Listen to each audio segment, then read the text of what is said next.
Halo Bapak Ibu Saudara-saudari yang dikasihi dan mengasihi Tuhan. Kita bersyukur hari ini Tuhan boleh memberkati kita. Tidak terasa Tuhan sudah menjaga memelihara kita sepanjang bulan ini. Nah, sebelum kita mengakhiri bulan ini, mari kita renungkan firman Tuhan dan kita berdoa.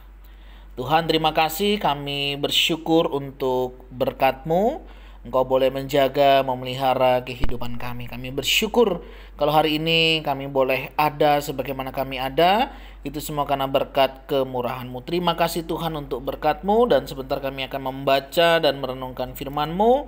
Berfirmanlah dan biar kami mengerti apa yang menjadi kehendak-Mu. Kami berdoa di dalam nama Tuhan Yesus Kristus. Haleluya. Amin.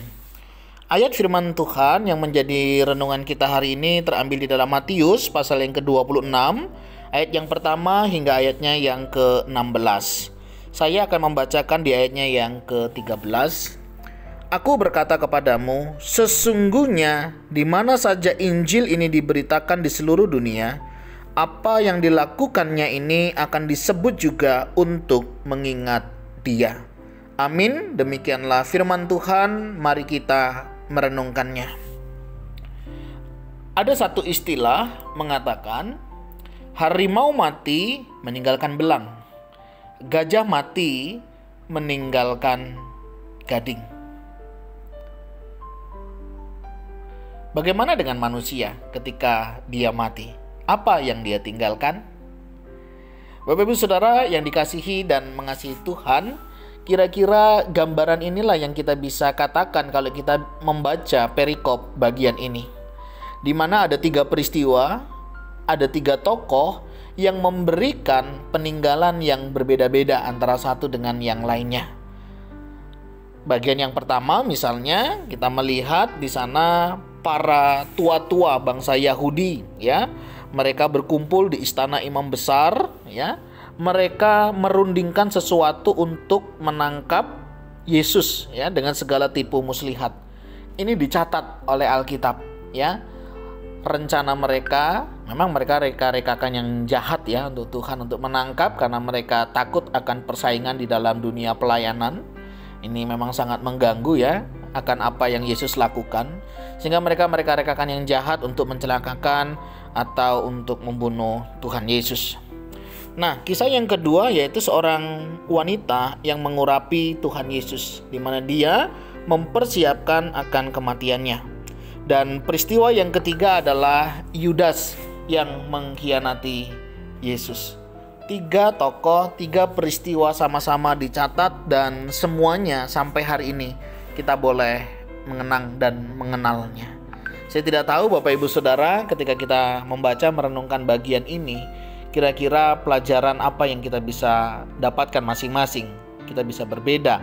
Tetapi saya melihatnya adalah bagaimana apa yang kita lakukan hari ini ternyata itu berdampak panjang, ya.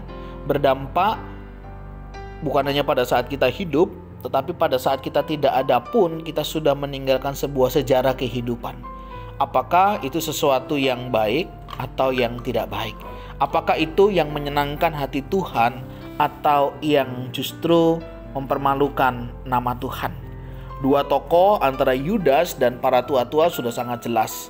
Mereka melakukan hal-hal yang seharusnya tidak harus mereka lakukan, tetapi mereka memilih untuk melakukannya, dan itu dikenang sesuatu yang tidak baik. Sedangkan wanita yang mengurapi Yesus itu dikenang, bahkan dituliskan sesungguhnya di mana saja Injil ini diberitakan di seluruh dunia, apa yang dilakukannya ini akan disebut juga untuk mengingat Dia. Satu perbuatan, satu tindakan yang memiliki dampak yang panjang dan memberi pengaruh yang luas. Bagaimana dengan kita? Apa yang kita lakukan hari ini? Apa yang kita katakan? Apa yang kita perbuat? Apa yang kita pikirkan? Pernahkah kita juga memikirkan bahwa ini akan memberi dampak yang panjang? Ukiran sejarah seperti apa yang akan kita tinggalkan? Apakah kita mau melakukan sesuatu yang tidak baik untuk dikenang? Atau kita akan melakukan sesuatu yang memuliakan nama Tuhan? Dan nama Tuhan memang yang dimuliakan. Mari Bapak Ibu Saudara renungkan, pikirkan, dan mari kita menggumulinya bersama. Kira-kira apa yang saya lakukan hari ini? Apakah sesuatu yang memuliakan nama Tuhan atau justru mempermalukan nama Tuhan? Tuhan, terima kasih. Kami bersyukur kami boleh belajar dari sejarah kehidupan manusia. Ada orang-orang yang memang dengan sengaja melakukan hal-hal yang tidak berkenan di hadapan-Mu. Tetapi ada juga orang-orang yang disadarkan untuk melakukan sesuatu yang memuliakan nama Tuhan. Ajar-ajari kami untuk memilih dan melakukan apa yang berkenan di hadapan Tuhan. Kami tahu ada banyak hal kami masih lemah. Tapi kiranya Tuhan Kau yang menolong dan memampukan kami untuk kami boleh melakukan apa yang memuliakan nama Tuhan. Berkati kami, pimpin kami, baik di dalam keluarga, maupun di dalam pelayanan, maupun di dalam kehidupan ini. Kami boleh sungguh melakukan segala hormat hanya untuk kemuliaan bagi nama Tuhan. Jika ada hal-hal yang tidak berkenan di hadapan-Mu, jika ada motivasi-motivasi yang tidak baik, yang tidak menyenangkan hati-Mu, kiranya Tuhan yang akan memurnikannya. Sehingga setiap kami boleh menyadari dan kami boleh melakukan apa yang menjadi kehendak-Mu di dalam kehidupan kami. Terima kasih ya Tuhan, terima kasih. Kami serahkan semuanya ini ke dalam tangan-Mu. Kami berdoa Tuhan, di dalam nama Tuhan Yesus Kristus. Haleluya. Amin. Bapak Ibu Saudara, mari kita melakukan kebenaran firman Tuhan dan kita tahu apa yang kita lakukan adalah sesuatu yang memuliakan nama Tuhan. Tuhan Yesus memberkati kita sekalian. Shalom.